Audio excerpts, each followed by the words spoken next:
আসসালামু আলাইকুম প্রিয় ছাত্রছাত্রীবৃন্দ।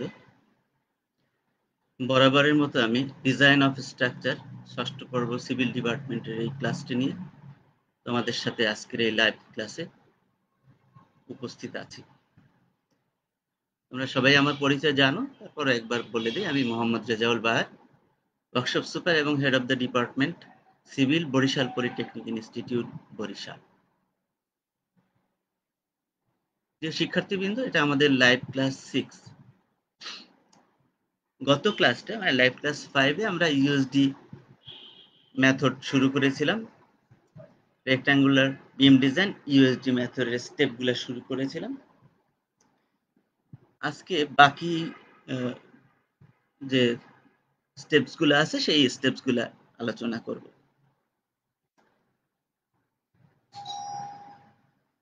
তোমরা জানো যে ছাত্রদের সুবিধার্থে ডিজাইনগুলোকে মোটামুটি 10টা স্টেপে ভাগ করা আছে। বেশিরভাগ ডিজাইনগুলোই এরকম বিম ডিজাইনের ক্ষেত্রে। অন্যান্য যখন ডিজাইন করবে তোমরা, বিশেষ করে সপ্তম পর্বের যখন ডিজাইন করবে তখন অবশ্যই স্টেপস এরকম থাকবে না। বিম ডিজাইনের স্টেপসগুলো এরকমই থাকবে। তো আজকে প্রথম যেটা আমরা আলোচনা করব সেটা হলো এরিয়া অফ স্টিল। এটা ডাব্লিউএসডি মেথডে তোমরা করে ফেলেছো। ইউএসডি মেথডে এরিয়া অফ স্টিল কিভাবে বের করতে হয় সেটা আজকে আলোচ্য বিষয় থাকবে। আর তোমরা পিছনের যে চ্যাপ্টারগুলা, তার মানে স্টেপ 1 থেকে স্টেপ 4 পর্যন্ত, স্টেপ 4-এ একটা মেজর চেঞ্জ ছিল, কিছু বাড়ির কাজ দেওয়া ছিল। এই কাজগুলা তোমরা আশা করি করে ফেলেছো। এবং এটা সবসময় বাড়ির কাজে কোনো অবহেলা করবা না, যেহেতু শিক্ষকরা এখন ক্লাস আমরা ক্লাসরুমে নিতে পারছি না। বাড়ির কাজটা তোমরা নিজ দায়িত্বেই করবা। তোমরা সেই পরিমাণ ম্যাচুরিটিও তোমাদের চলে এসছে। তোমাদের বয়সের যে অবস্থা তাতে তোমাদের ম্যাচুরিটি সেই পরিমাণ এসে পড়েছে। স্টেপ 1-এ একটা ইম্পর্টেন্ট চেঞ্জ ছিল, নিশ্চয়ই তোমাদের মনে আছে। লোড ফ্যাক্টর দিয়ে গুণ করতে হয়েছে, কম্বিনেশন অফ লোড, এটা স্টেপ 1-এ করতে হয়েছিল।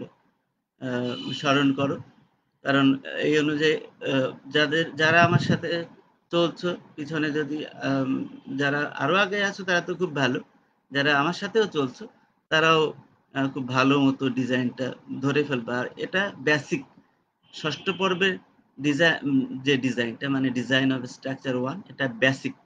সুতরাং এটা যদি হয়ে যায় তাহলে সপ্তমের ডিজাইন বা পরবর্তীতে তুমি হায়ার এডুকেশনে গেলে, বিএসসি ইঞ্জিনিয়ারিং, এমএসসি ইঞ্জিনিয়ারিং, সব জায়গায় কিন্তু হেল্প হবে বেসিক নলেজটা জানা থাকলে। আর ইউএসডিটাই সারা বাংলাদেশে, সারা পৃথিবীতে চলছে, বাংলাদেশ সহ। সুতরাং ইউএসডিটা খুব ভালো মতো বুঝে নাও এবং এমকেএস এফপিএস দুইটা কভার করার চেষ্টা করো।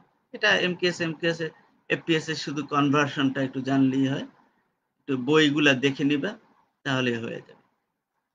তো এরিয়া অফ স্টিল আমরা আজকে আলোচনা করব স্টেপ 5-এ। স্টেপ 6-এ গিয়ে আমরা শেয়ার স্ট্রেসটা চেক করব। স্টেপ 7-এ কতটুক জায়গায় স্টিল লাগবে সেটা আলোচনা করব, তার মানে স্পেস রিকোয়ার্ড ফর স্টিরাপস, এটা স্টেপ 7-এ আলোচনা করব। স্টেপ 8-এ গিয়ে স্পেসিং অফ স্টিরাপস, মানে কত দূর পর পর স্টিরাপ দিতে হবে সেটা আলোচনা করব। স্টেপ 9-এ চেক ফর বন্ড স্ট্রেস বা বন্ড পীড়ন, এটা চেক করব যে বন্ডে আমার বিম সেফ আছে কিনা। এবং স্টেপ 10-এ ডিটেল ড্রয়িং। প্রিয় ছাত্রছাত্রীবৃন্দ, তোমরা খুব ভালো মতোই জানো যে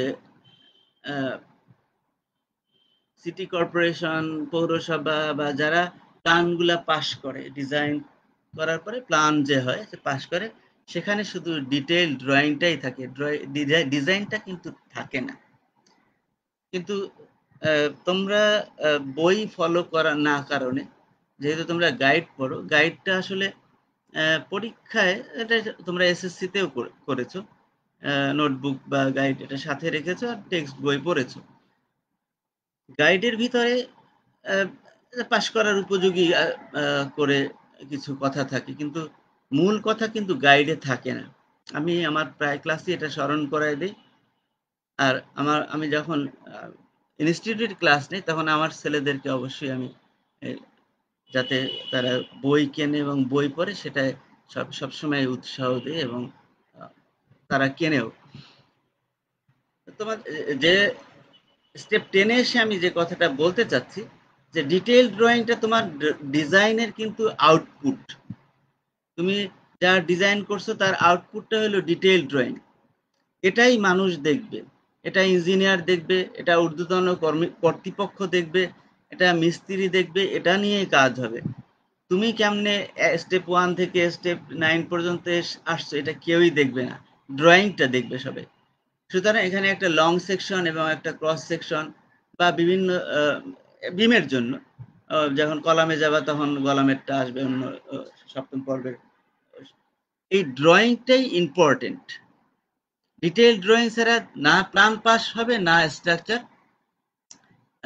তৈরি করার শুরু করা যাবে। সুতরাং এটা খুব ভালো মতো বুঝে নিতে হবে তোমাদের ডিটেইল ড্রয়িং। এটা যদি পরীক্ষায় আসতো তাহলে বেশি ভালো হইতো, কিন্তু জানি না কেন পরীক্ষায় আসে না। পরীক্ষায় এরিয়া অফ স্টিল বা ডিজাইন করো ইত্যাদি, পুরাটা তো ডিজাইন সম্ভব না, কিছু অংশ চায়। ডিটেইল ড্রয়িংটা আসলে সেটা ভালো হবে।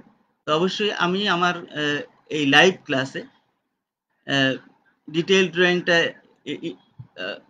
রেখেছি, এবং সেখানে কিভাবে রডগুলো দেওয়া হচ্ছে, সাইজটা কিভাবে, স্ট্র্যাপগুলো কিভাবে দেখে দিচ্ছি লং সেকশন সহ। কারণ ক্রস সেকশনে সব দেখানো যায় না, কিছু লং সেকশনও লাগবে। একটা লং সেকশন একটা ক্রস সেকশন মিলে ডিটেইল ড্রয়িংটা হবে। তো আজকেও এটা থাকবে ডিটেইল ড্রয়িংটা।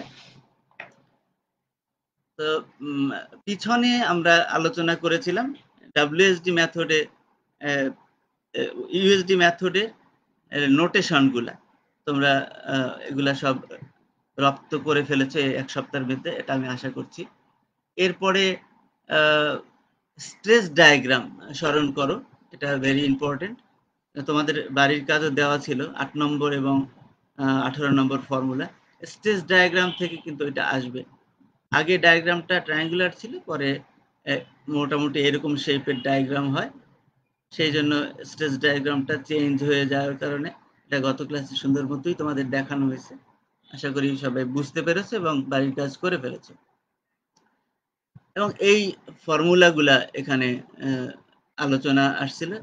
দেখো এখানে এস, তারপরে ডি, লিভারাম, অনেক কিছুই চেঞ্জ আসছে, ফর্মুলাগুলো ছিল। হোম টাস্ক দেওয়া ছিল 8 এবং 18, যা তোমরা ডিরাইভ করবা, প্রমাণ করো যে, বা দেখাও যে এই যেরকম পরীক্ষায় থাকে। এই ডিরাইভ করা এই দুইটা তোমাদের বাড়ির কাজ ছিল। তো বাড়ির কাজটা তোমরা যথাসময়ে করে ফেলছো এটা আশা করছি। তাহলে আজকের ক্লাস শুরু করি। আজকের ক্লাস হলো এরিয়া অফ স্টিল দিয়ে। এরিয়া অফ স্টিল দেখো, WSD মেথডে যেটা ছিল সেটা পাল্টে গিয়ে সূত্রটা আসলো AS is equal to rho BD। এখানে বিডি তো তোমরা চেনো, স্টেপ 1 এ বি পাওয়া গেছে, স্টেপ 4 এ ডি পাওয়া গেছে। রো হলো স্টিল রেশিও রো, তার মানে area of steel by area of concrete, এটা হলো স্টিল রেশিও। এই রো বের করতে হলে, রো এর আরেকটা নাম হলো রো ম্যাক্সিমাম, সংক্ষেপে আমরা রো বলি, রো ম্যাক্সিমাম। রো বের করতে হলে রো বি লাগবে, তার মানে ব্যালেন্স স্টিল রেশিও লাগবে। ব্যালেন্সড স্টিল রেশিও এর 75% হবে রো। ব্যালেন্স স্টিল রেশিও 75, এখানে খেয়াল করো। Rho is equal to 0.75 into rho B, তার মানে 0.75 দিয়ে গুণ মানেই হলো 75%। তাহলে রবি কত, রবি বের করে নিতে হবে আগে। রবি সমান সূত্রটা হলো 0.85 into beta 1 into F prime C by F Y into 6117 by 6117 plus F Y. এটাই যেটা রবি বের হবে, সেইটাকে 0.75 দিয়ে গুণ করলে রো বের হয়ে যাবে, যেটা আমাদের এরিয়া অফ স্টিলে সূত্রের ভিতরে আছে। এখানে একটা খুব ইম্পর্টেন্ট কথা মনে রাখতে হবে, যে এখানে আমরা দেখো সবই জানি, কিন্তু বিটা ওয়ানের মানটা জানি না। এই বিটা ওয়ানের মানটা কত, এটা খুব ভালো মতো খেয়াল করো, আমার কথাটা খুব ভালো মতো খেয়াল করো। বিটা ওয়ানের মান 0.85 হবে যদি এফ প্রাইম সির মান 281 কেজি পার সেন্টিমিটার স্কোয়ারের চেয়ে কম বা সমান হয়। মানে F prime C is not more than or equal to 281, অর্থাৎ less than or equal to 281। এই জিনিসটা ভালো মতো খেয়াল করো। এফ প্রাইম সি 281-র চেয়ে বেশি হতে পারবে না, কম বা সমান হলে বিটা ওয়ানের মান হবে 0.85। এরপর একটা কথা দেখো লেখা আছে, এরপর প্রতি 70 কেজি পার সেন্টিমিটার স্কোয়ারের জন্য বিটা ওয়ানের মান 0.05 করে কমে যাবে প্রতি 70 কেজি। মনে করো এটা আমি রাউন্ড ফিগারে বলতেছি, 280 না হয়ে যদি 70 যোগ দেই তাহলে হবে 350। তাহলে এফ প্রাইম সির মান যদি 350 কেজি পার সেন্টিমিটার হয়, তাহলে বিটা ওয়ানের মান হবে 0.8, মানে 0.05 মাইনাস করতে হবে, কমে যাবে, তাহলে 0.8 হবে। এফ প্রাইম সির মান বাড়লে বিটা ওয়ানের মান কমবে। কতটুকু কমবে? 0.5 পরিমাণ কমে যাবে। এই জিনিসটা ভালো মতো খেয়াল করো। পরবর্তী আবার 70-এর জন্য, যেমন ধরো 350 সাথে আরো 70 যোগ করলে 420 হয়, তখন আরো 0.05 কমবে, তার মানে হলো 0.8 থেকে হয়ে যাবে 0.75। আরো 70 যদি হয়, যোগ দেওয়া হয়, তাহলে হবে 0.7। আরো 70 যদি হয় তাহলে হবে 0.65। আরো 70 যদি হয় তাহলে এটা কনস্ট্যান্ট, এটার আপার লিমিট হলো 0.85, লোয়ার লিমিট হলো 0.65। তার মানে বাড়তে বাড়তে একটা পর্যায়ে আর 65 এর নিচে আর নামবে না। এই জিনিসটা খুব ভালো মতো বুঝে নিতে হবে। বিটা ওয়ানের মান যদি তোমাদের বের করে নিতে হবে বাস্তব ক্ষেত্রে, আর পরীক্ষার খাতায় বা বুঝতে গিয়ে এই জিনিসটা ক্লিনলি বুঝতে হবে। এখন দেখো এখানে প্রতি 70 কেজির জন্য বলা হয়েছে, কিন্তু তোমাকে দেওয়া হলো যে এফ প্রাইম সির মান হলো 300। তখন তুমি কি করবা? 281-র জন্য 70, কিন্তু 300 দেওয়া আছে, তার মানে 19 বা 20 কেজি পার সেন্টিমিটার স্কোয়ার বেশি আছে। তখন তুমি যেটা করবে সেটা হলো ঐকিক নিয়ম, মানে 70 কেজির জন্য 0.05 কমে, তাহলে 20 কেজির জন্য বা 30 কেজি, যেটা যেটা তোমার ওখানে আছে, 300 দিয়ে আমি উদাহরণ দিচ্ছি যে 19 কেজির জন্য কত হবে। আমার কথা বুঝতে পারছো সবাই? বা ধরো 400 আছে, 400 হলে কতটুক বাড়লো 70 কেজির চেয়ে? 281 থেকে 400 বিয়োগ দাও, তাহলে 119।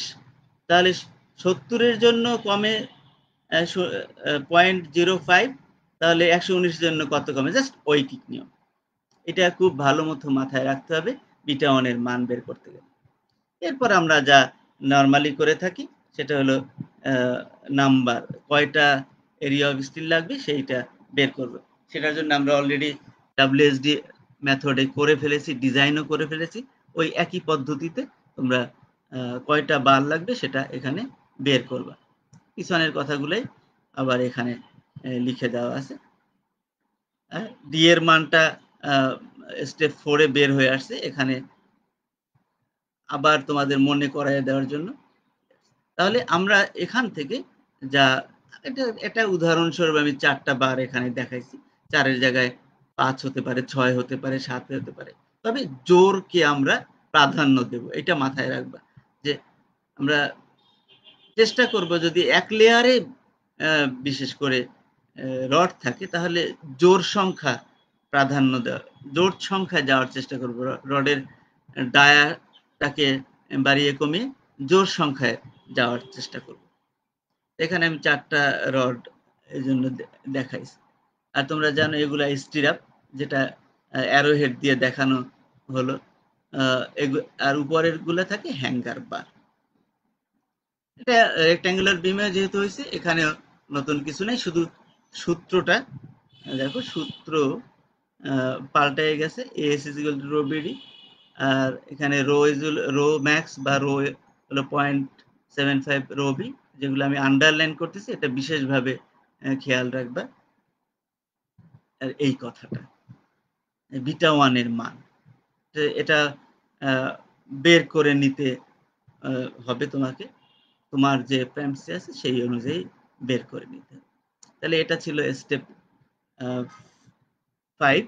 স্টেপ 6 এ গিয়ে আমরা শেয়ার স্ট্রেস চেক করি, স্টিরাপ লাগবে কি লাগবে না সেটা বোঝার জন্য। তো শেয়ার স্ট্রেস চেক করতে গেলে আগে যে সূত্র ছিল একই সূত্র, V is equal to V critical by BD. এখানে ভি ক্রিটিক্যাল সমান V minus omega D by 100। এই 100টা আনা হয়েছিল মিটার বানানোর জন্য, যেহেতু ডিটা সেন্টিমিটারে থাকে সেজন্য মিটার বানানোর জন্য। এরপরে ভি বের হয়ে গেল, কিন্তু অ্যালাউয়েবল শেয়ার স্ট্রেস, এখানে একটা পরিবর্তন আসছে। অ্যালাউয়েবল শেয়ার স্ট্রেস তোমাদের মনে স্মরণ করে দেখো যে WSD মেথড এটা ছিল 0.292 root over F prime C, কিন্তু এইখানে হবে 0.53 root over F prime C. এর সাথে একটা রিডাকশন ফ্যাক্টর থাকবে ফাই। এই ফাই এর মান 0.85। ফাই এর মানটা দুই জায়গায় ব্যবহার হয়। মোমেন্টের ক্ষেত্রে হতে পারে, শেয়ারের ক্ষেত্রেও হতে পারে। মোমেন্টের সাথে সম্পর্কিত হলে ফাই এর মান হবে 0.9, আর শেয়ারের সাথে সম্পর্ক হলে ফাই এর মান হবে 0.85। গত ক্লাসে আমাদের মোমেন্টের সাথে সম্পর্ক ছিল 0.9 ছিল, আজকে 0.85 এইখানে আসছে, যেহেতু এটা শেয়ারের সাথে সম্পর্কিত। তাহলে ফাই দিয়ে রিডাকশন ফ্যাক্টর করে নিতে হবে। এটা একটা চেঞ্জ আসছে, 0.53 নট 0.292, এটা একটা চেঞ্জ আসবে। এরপরে যদি V is greater than VC হয় তাহলে স্টিরাপ লাগবে। তখন আমরা এক্সেস শেয়ার স্ট্রেসটা বের করে নেই। তার মানে V minus VC is equal to excess shear stress V prime. এগুলা পিছনেও ছিল, আবার রিপিট হচ্ছে আর কি। আর maximum shear stress for beam আগে যা ছিল সেখানে একটু চেঞ্জ আসছে। 2.65 root over A prime C, আগে ছিল 1.33। তার মানে দেখো সব জায়গাতেই মানগুলা WSD মেথডে মান অনেক কমায়ে তারপরে ধরা হয়েছে বা করা হয়েছে। সেজন্য সারা বিশ্ব কিন্তু এখন USD তে চলছে। তোমাদের USD ভালো মতো বুঝতে হবে এবং সবকিছু সব ডিজাইনিং USD তে করতে হবে। কিন্তু তোমাদের সিলেবাসে একটা স্যাম্পল আছে, বাকি সবই WSD তে। এরপরে টি বিম, ডাবল রিইনফোর্স বিম, লিনটেল, ক্যান্টিলিভার বিম যাই আছে সবই WSD মেথডে। তোমাকে নিজ দায়িত্বে তোমার নিজের স্বার্থে এটা শিখতে হবে। তাহলে এখানে বিশেষ করে মনে রাখতে হবে ভিসির মানটা চেঞ্জ হয়ে গেছে, এটা মনে রাখতে হবে, আর ম্যাক্সিমামটাও চেঞ্জ হয়ে গেছে। তাহলে এটা হলো শেয়ার স্ট্রেস। আমরা এখান থেকে এক্সেস শেয়ার স্ট্রেস পেয়ে যাব ভি প্রাইম। তারপর আমরা নেক্সট স্টেপে চলে যাব। নেক্সট স্টেপ হলো স্পেস রিকোয়ার্ড ফর স্টিরাপস এ। এখানে হুবহু WSD মেথডের যে সূত্র, একই সূত্র, দেখো একই সূত্র, কোনো পরিবর্তন নেই। এ সমান L/2 minus D V prime by V. এটা সিম্পলি সাপোর্টেডের ক্ষেত্রে, ফুললি কন্টিনিউয়াসের ক্ষেত্রে একই, সেমি কন্টিনিউয়াসের ক্ষেত্রে দুই এন্ডে দুই রকম, 0.6 আর 0.6 এল আর 0.4 এল। এগুলো সব আলোচনা হয়ে গেছে, আমি আবার আলোচনা করছি না, এখানে শুধু তোমাদেরকে স্মরণ করাই দিলাম। ক্যান্টিলিভারের ক্ষেত্রে L মাইনাস ডি যা ছিল তাই। এক্সেস শেয়ার স্ট্রেসটা আমাদের সামনে লাগবে। তো এখান থেকে তোমরা এটাও জানো যে total space required for stirrup হবে হলো A প্লাস টুয়াইস ডি। এরপর হলো spacing of stirrup. Spacing of স্টিরাপের ক্ষেত্রে দেখো আগের সূত্রটা এই ফাইটা ছিল না, আর সবই ছিল A V F B by V dash B ছিল, এখানে ফাইটা যোগ হবে। আর কিছু আরেকটা সূত্র ছিল সেটা বাদ যাবে, s is equal to d/2 আর s is equal to 60 centimetre. এই তিনটার মধ্যে যেটা মিনিমাম, এই তিন সূত্রের মধ্যে যেটা ছোট সেটাই হবে spacing.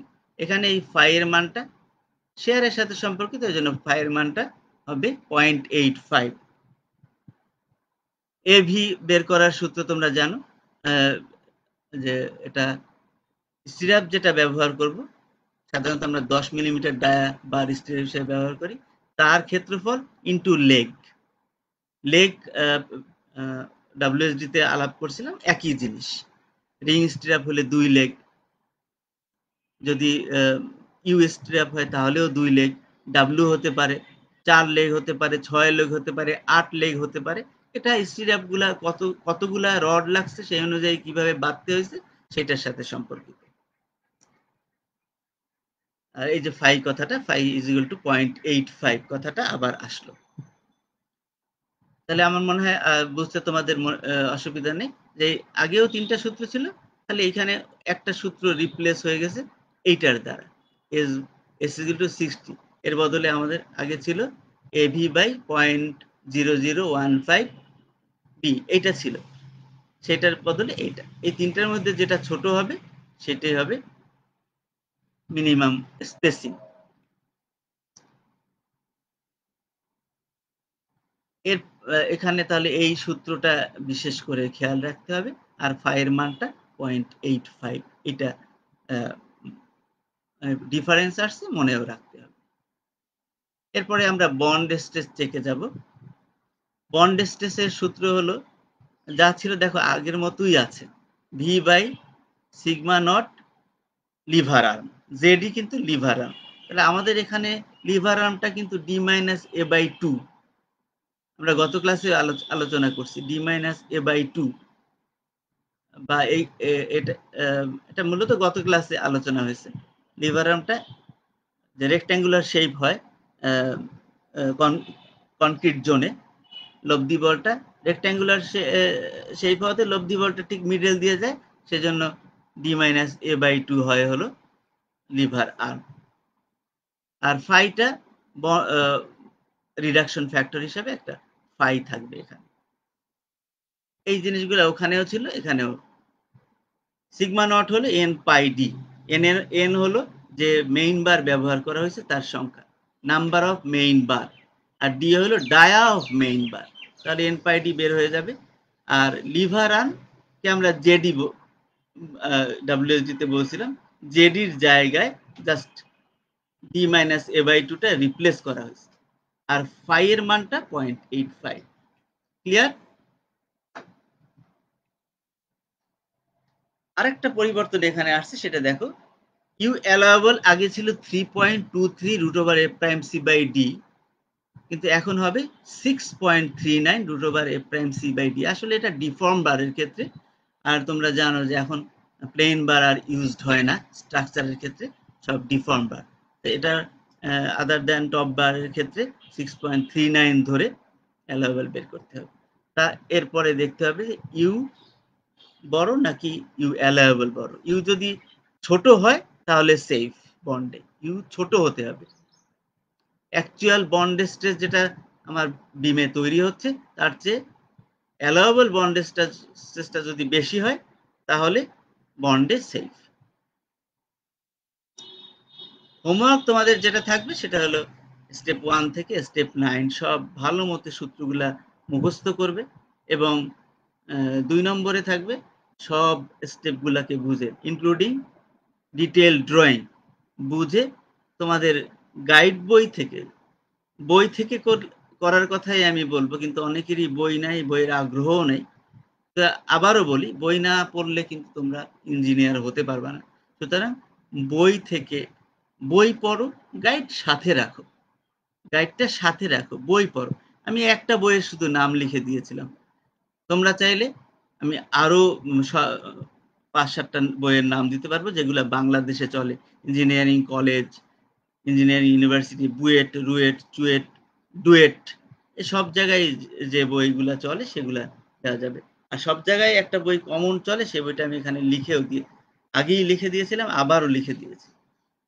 Design of concrete structure by Arthur Nelson. বই বেশি করে পড়ো, ওখানে ডিটেলস আছে। টেক্সট বই পড়তে হবে। গাইড যেগুলা হেল্প হিসাবে রাখতে পারো, নোটবুক, এটা নোট নোট তোমার ইম্পর্টেন্ট জিনিসগুলা থাকে। এটা টেক্সট বই ভিতরে ডিটেলস থাকে, সুতরাং তুমি অবশ্যই টেক্সট বই পড়বা। তাহলে দেখো এখানে এই বন্ড স্ট্রেসের ক্ষেত্রে এই সূত্রটা একটু চেঞ্জ আসছে।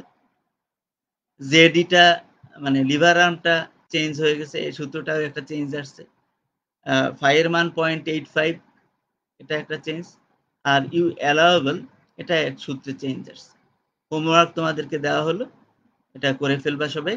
সবসময় হোমওয়ার্কটা আপডেট রাখবা, নিজে ঘাটবা চ্যাপ্টারটা, তাহলে পরবর্তী ক্লাসগুলো বুঝতে সুবিধা হবে। যেমন আগামী ক্লাসে আমি একটা ইউএসডি মেথডে রেক্ট্যাঙ্গুলার বিম ডিজাইন করাবো। তোমরা যদি আগেই বুঝে নাও স্টেপগুলো, তাহলে সহজেই আমার সাথে চলতে পারবা বা ক্যালকুলেশনগুলো দ্রুত বুঝে ফেলবে। তাহলে গাইড বই সাথে রাখো, কিন্তু মেইন বই পড়ো। একটা মাত্র মেইন বইয়ের নাম লিখছি, আর বাদ বাকি বইয়ের নাম লিখতেও সাহস পাচ্ছি না, কারণ আমি তো সব অনেক জায়গারই খবর জানি। আমার নিজের ছাত্র যাদেরকে ডাইরেক্টলি পড়াইতেছি তাদেরকেও দেখছি যে গাইডই চলছে, টেক্সট বইয়ের কোনো খবর নাই। কিন্তু সিলেবাস ডাউনলোড করে দেখো বা সিলেবাসের মধ্যে দেখো বইয়ের নাম দেওয়া আছে, সেখানে গাইড বইয়ের কোনো অপশন কিন্তু নাই। এরপরে যেটা পরীক্ষায় আসে না কিন্তু ভেরি ভেরি ইম্পর্টেন্ট, সেটা হলো ডিটেইল ড্রয়িং। ডিটেইল ড্রয়িংয়ে তোমাকে একটা লং সেকশন এবং একটা ক্রস সেকশন দেখাতে হবে। লং সেকশনে স্প্যান কত, তারপরে বি কত, ডি টোটাল ডেপথ কত, এগুলো সব ক্রস সেকশনে দেখাই দিবা। তারপরে মেইন বার কত মিলিমিটার ডায়া, কয়টা, তা দেখাই দিবা। আমি এখানে স্যাম্পল হিসাবে 4টা এঁকে দিছি। তারপরে হ্যাঙ্গার বার কত মিলিমিটার ডায়া, কয়টা, দেখাই দিবা। এরপরে স্টিরাপের যে স্পেসিং, সেটাও দেখাই দিবা। স্টিরাপের স্পেসিং গুলা দেখাই দিতে হবে। আমরা গত ডিজাইনে আমরা দেখাইছিলাম এই এই এই দূরত্বগুলা কত দূর পর পর, এবং প্রথমটা হবে s/2 দূরত্বে। এই পুরাটা দেখাই দিলে এইটা দিয়েই কাজ হবে। সিটি কর্পোরেশন বলো, ইঞ্জিনিয়ার, তোমার ঊর্ধ্বতন কর্তৃপক্ষ যারা থাকবে তারা বলো, এমনকি মিস্ত্রি, সেও তোমার এই ডিটেল ড্রয়িংটা দেখেই কাজটা করবে। তো এটা খুব ভালো মতো বুঝতে হবে যে ডিটেল ড্রয়িংটা কি। এখানে মেইন বারটা এইভাবে দেখানো হয়েছে লং সেকশনে, এবং এভাবে কয়টা আছে এইগুলাই এখানে দেখা যাচ্ছে। এটা ভালো মতো বোঝার চেষ্টা করবে। তো সবাই ভালো থাকবা। আশা করি আজকের ক্লাসও তোমাদের বুঝতে কোনো সমস্যা হয় নাই। তারপরও যদি কারো কোনো প্রশ্ন বা কোনো কথা থাকে, তাহলে আমার কমেন্ট বক্সে কমেন্ট করতে পারো, অথবা কন্ট্যাক্ট নম্বরে কন্ট্যাক্ট করতে পারো। আমাদের কন্ট্যাক্ট নম্বরটা দেওয়া আছে। বেশি ভালো হলে কমেন্ট বক্সে কমেন্ট করো। আর অবশ্যই তোমার মাইন্ডসেটটা পজিটিভ রাখো। পিছনে কি করছো, পিছনে যদি কিছু লেখাপড়া করে নাও থাকো, তাহলে এখন থেকে লেখাপড়া করো, তাহলে তোমার উজ্জ্বল এক ভবিষ্যৎ সামনে আসবে। আমি এখানে একটা কোট দিয়েছি, দেখো, keep your face to the Sunshine. সবসময় সূর্যমুখী ফুলের যে বৈশিষ্ট্য, সে সূর্যের দিকে তাকায় থাকে। কখনোই সূর্য যেদিকে ঘুরতে থাকে, ফুলও সেদিকে ঘুরতে থাকে। এজন্য সে কখনো তার ছায়া দেখতে পায় না, অতীতটা, অন্ধকারটা, খারাপটা দেখতে পায় না। এটা সানফ্লাওয়ার করে, এটা সূর্যমুখী ফুল এটা করে। তুমিও অতীতে কোনো ভুল থাকলে সেটা ভুলে যাও, নতুন করে শুরু করো, দেখবা তোমার একটা সাকসেসফুল লাইফ হবে। আর একটা কথা আমরা সবসময় বলে থাকি, সেটা হলো যে ভিডিওটা যদি আবার দেখতে চাও, দেখার প্রয়োজন হবে, একবারে হবে না, আবার লাগবে। তাহলে জাতীয় দক্ষতা বাতায়ন বা www.skills.gov.bd এই ওয়েবসাইটটা, এইখানে গেলে www.facebook.com/skill.bd এই লিঙ্কে ক্লিক করলেই তুমি চলে যাবে, যে ওখানে তোমার সাবজেক্ট সার্চ দিলে তুমি পেয়ে যাবে। শেয়ার করে বা ডাউনলোড করে তুমি বারবার ভিডিওটা দেখো, তোমার নলেজটা ক্লিয়ার হয়ে যাবে। তো আজকের মতো এখানেই আমি সমাপ্তি টানতে চাচ্ছি। তোমরা তোমাদের ঘরে বসে প্র্যাকটিস ভালো মতো করবা, স্বাস্থ্যবিধি মেনে চলবা, এটা এই আশাবাদ ব্যক্ত করছি। আর আগামী ক্লাসে আমরা ইউএসডি পদ্ধতিতে রেক্ট্যাঙ্গুলার বিম ডিজাইন করব, সেই ক্লাসের আমন্ত্রণ জানিয়ে আজকের মতো এখানেই শেষ করছি। ভালো থাকবে সবাই। আসসালামু আলাইকুম।